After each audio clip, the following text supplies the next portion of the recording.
आज बदायूं में ITN news channel के स्टूडियो का विधिवत हुआ उद्घाटन। खबर विस्तार से। मुंबई से पधारे किशोर भानुशाली जी, उन्होंने फीता काटकर स्टूडियो का उद्घाटन किया। साथ ही उन्होंने भरे दिल से स्टूडियो की तारीफ़ की कि इस छोटे से शहर में भी इतना अच्छा स्टूडियो है, ये बहुत बड़ी बात है। साथ ही उन्होंने अपना एक छोटा सा साक्षात्कार भी दिया। स्वागत है। आज हमारे स्टूडियो में जो मौजूद हैं, मुंबई से चलकर आए, काफ़ी फिल्मों में काम कर चुके हैं, सीरियल उनका चल रहा है, भाभी जी घर पे हैं, हप्पू सिंह की उल्टन पर्सन, श्री किशोर भानुशाली जी। तो हम उनसे रूबरू होते हैं। सर जी, आप ये थोड़ा सा बताइए हमें कि ये कब से आप इस लाइन में आए हुए हैं? ITN न्यूज़ चैनल देखने वालों को किशोर भानुशाली यानी कि देवानंद का प्यार भरा नमस्कार। और मैं शुक्रगुजार हूँ कि इतनी अच्छी जगह बदायूं, यहाँ मैं पहली बार आया हूँ। मैं बचपन से सुनता आया था बदायूं बदायूं, लेकिन मैंने कहा मुझे देखना है और ये क्रेडिट जाता है अशोक भाई को जो मुझे यहाँ लेकर आए हैं। और आप क्या बोल रहे थे? जी, मैं ही पूछ रहा था ये, जैसे आप कब से इस लाइन में आए? मुझे 35 साल हो गए। मेरी पहली फिल्म आई थी 89 में, दिल, इंद्र कुमार की, माधुरी दीक्षित, आमिर खान की। लेकिन उससे पहले मैंने कुछ 28 साल मैंने स्ट्रगल किया। उसके बाद मुझे उस फिल्म में मौका मिला। मतलब मौका भी मिला नहीं था, मुझे किसी ने बुलाया नहीं था या मेरा कोई रोल नहीं निकला था। मैं वहाँ पहुँच गया था, मैं क्राउड में था। क्राउड में से मुझे इंदु ईरानी जी ने वहाँ से निकाला और मुझे अनुपम खेर जी के साथ में पहला शॉट दिया। वो 1 टेक ओके हुआ। उसके बाद आमिर खान साहब आए। आमिर खान ने देखा और बोला कि मुझे पूरी फिल्म में चाहिए ये। और बस मेरा रोल बढ़ता गया उस पिक्चर में और मुझे बेस्ट सपोर्टिंग एक्टर का अवार्ड मिला, आशीर्वाद अवार्ड, BR चोपड़ा साहब के हाथ से। उसके बाद फिर मैंने पीछे मुड़ के नहीं देखा। मुझे एक आपका सीन याद आता है, मुझे बहुत अच्छा लगा वो आंटी नंबर 1। हाँ। उस पर जरा साहब अगर आधा से डायल करो। गोविंदा। जी। गोविंदा हीरो है और मैं एक्चुअली मैं हीरो रहता हूँ और वो स्ट्रगलर है। वो गाड़ी लेके चला जाता है। सतीश कौशिक साहब जो हैं वो डायरेक्टर हैं और मेरे मुंह पे थूक के चला जाता है। बोलता है हट, अबे तू हट, तेरी फैमिली हट, तेरा बाप हट। हाँ, ये मुझे 1000 गालियाँ देके एक शॉट के लिए आया था, एक डायलॉग के लिए आया था, लेकिन 50 डायलॉग अपने साथ में ऐड करके मुझे गालियाँ देके चला गया। महेंद्र, गाड़ी निकालो, अगली बार आप मुझसे डेट लेने आना। डेट पता है मैं कैसे देता हूँ, ऐसा कुछ डायलॉग। और वो डायलॉग मुझे लिख के नहीं दिए थे, अपने आप मैंने उसमें दिखाया ना कि अपने आप बोल के चला गया। मैं खुद ही मैंने अपने डायलॉग बना दिए थे। जी। अच्छा, दूसरा ये कि जैसे ये जो चल रहा है भाभी जी घर पे है या कुसुम की उल्टन पलटन, तो इसकी शुरुआत आपकी कैसे हुई? ये क्या हुआ था कि 12 साल हो गए मुझे लगता है भाभी जी घर पे है। जी। उसको हप्पू की उल्टन पलटन नहीं था। हाँ, वो बात में है। तो मैं आसिफ शेख, मेरा दोस्त है, वहाँ मैं मिलने चला गया सेट पे। इसका सेट चिंचोटी में लगा हुआ है ना? चिंचोटी, सॉरी, नायगांव के पास। नायगांव का चिंचोटी में गया था। आसिफ भाई के साथ में मैं पहले भी काम कर चुका हूँ, मेरे अच्छे दोस्त हैं। तो आसिफ भाई ने, डायरेक्टर हैं शशांक बाली साहब, तो शशांक जी से कहा कि यार he is very good actor. तो शशांक साहब ने कहा अरे आसिफ तुम क्या बता रहे हो, सबको मालूम है कि बहुत अच्छे एक्टर हैं। बोले इसमें छोटे मोटे कैरेक्टर निकलते रहते हैं हमेशा, तो ज़रा देख लो। मुझे सेकंड डे कॉल आ गया, मैं गया वहाँ पे, तो मुझे अनीता भाभी जो है उनके अंकल का रोल मिल गया। एक एपिसोड मैंने किया। उसके बाद मुझे 15 दिन के बाद फिर फ़ोन आया, तो बोले आप आ जाइए। अब मैंने सोचा कि मैं ये रोल करूँगा, ऐसा रोल करूँगा, भोजपुरी बोलूँगा, अरे कहाँ कह रहा, ऐसा थोड़ी होता है ये सब। मैं सोच के गया था, मैं गमछा वमछा भी साथ में लेके गया कि मैं इस तरह का कैरेक्टर बनाऊँगा। तो वहाँ गया तो बोले नहीं ऐसा कुछ रोल नहीं है, आप कमिश्नर हैं।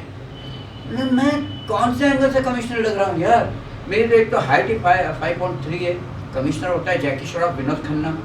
बोले नहीं, उन्होंने कुछ वेग ये कली बली लगाई, ये बड़ी मूछें दी, अटपटा सा कुछ मुझे गेटअप दिया, फ़ोटो निकाला, चैनल वालों को भेजा। चैनल वालों ने बोला नहीं, बोला एक तो इसका इतना ही मुँह है, ऊपर से आपने इतनी बड़ी मूछ, ये वीक कली लगा दी, इसका मुँह ही नहीं दिख रहा है। सब हटाया, एक पतली सी मूछ दे दी, फ़ोटो निकाला, भेजा, बोला ओके, मुझे कमिश्नर बना दिया। स्टार्टिंग में तो मुझे ही लगा कि अरे यार मैं कमिश्नर में कहाँ अच्छा लगूंगा, लेकिन जैसे जैसे रोल मेरा बढ़ता गया, फिर वो मेरा रोल इतना बढ़ गया उसमें, वो आज तक चल रहा है कि आज तक चल रहा है, 12 साल हुआ। जी। और फिर मुझे भी लगने लगा कि इनकी जो थिंकिंग एकदम करेक्ट थिंकिंग थी, मैं लग रहा हूँ कमिश्नर। उसके बाद मैं हमेशा शशांक सर को बोलता था, आप हमेशा बोलते हो हप्पू के 9 बच्चे हैं, 9 ठैया हैं, लेकिन आप बच्चे तो कभी दिखाते ही नहीं हो, उसकी नब्बी भी दिखाते हो। और ये देखो बात सच हो गई जी। हप्पू के नाम का एक शो ही शुरू हो गया, उसमें 9 बच्चे भी हैं, बीवी भी है, माँ भी है, बाप भी है। तो ये हप्पू की उल्टन पलटन शुरू हुआ, उसमें भी मेरा सेम रोल था, क्योंकि एक ही जगह पे सेट लगा हुआ है, हप्पू के उल्टन पलटन और भाभी जी।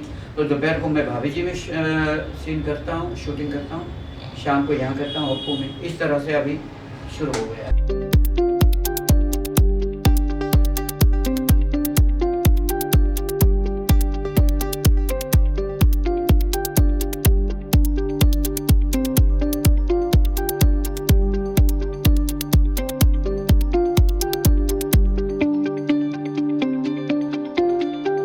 अच्छा, मैं चलते चलते आपसे ये पूछना चाहूँगा, जैसे जो हमारे बधाई के लोग हैं, नए लोग हैं, इस लाइन में आ भी रहे हैं, काम भी करना चाहते हैं, क्योंकि आपका एक्सपीरियंस बहुत बड़ा है जी। तो आप कुछ ऐसा उनको टिप्स दीजिए जो उनको लगे कि उनको क्या करना चाहिए आगे जाने के लिए। क्या होता है कि सब लोग, जितने भी लोग जाते हैं गांव से कहाँ से वहाँ पे हीरो बनने के लिए शहर में, तो ये सोच के जाते हैं कि जाते ही सीधा काम मिल जाएगा और हम लोग स्टार बन जाएंगे। ऐसा नहीं है, बहुत स्ट्रगल है।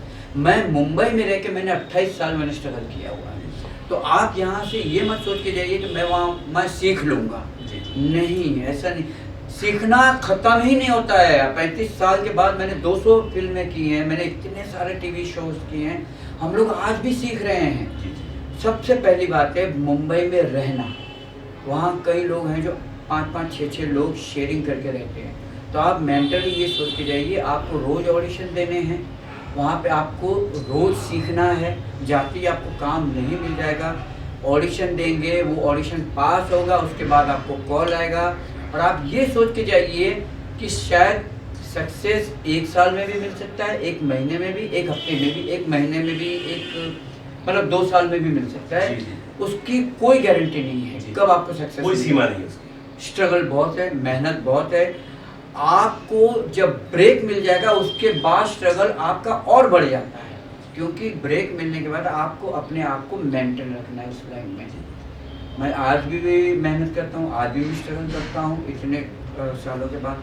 तो ये मत सोचिए कि जाने के साथ मुझे वहाँ पे काम मिल जाएगा, नहीं, मैं सीख जाऊँगा, नहीं। आपको सीखना है, आपको रोज़ सीखना है। तो आप सीखिए। सबसे अच्छी बात है, अगर एक्टिंग सीखनी है, सबसे अच्छा प्लेटफॉर्म है थिएटर। आप थिएटर कीजिए, कुछ यहाँ पे 2-3 साल आप थिएटर कीजिए, आपको एक्सपीरियंस आएगा, उसके बाद आप वहाँ पर जाइए। और आप ये सोच के जाइए कि 1 साल तक अगर काम नहीं मिला तो मेरे पास इतना पैसा होना चाहिए कि 1 साल मैं वहाँ रह सकता हूँ, मैं खा सकता हूँ, मैं स्ट्रगल कर सकता हूँ। क्योंकि आपको रोज़ वहाँ पे कम से कम नहीं तो आपको 500 रुपया चाहिए ही, आने जाने के लिए, रहने के लिए, खाने पीने के लिए। तो किशोर जी, आप हमारे स्टूडियो में आए, अपना कीमती समय हमें दिया, हम सारी अपनी टीम की ओर से आपका बहुत बहुत धन्यवाद अदा करते हैं। और हम चाहेंगे कि आप फिर से एक बार बधाई में आए और जनता को आप अपना मनोरंजन। मैं धन्यवाद आपको देना चाहूँगा कि इतनी जगह, अच्छी जगह पे आपने मेरे को बुलाया है, बधाई हूँ। और मैं दोबारा आना चाहूँगा फिर से यहाँ पे। Thank you.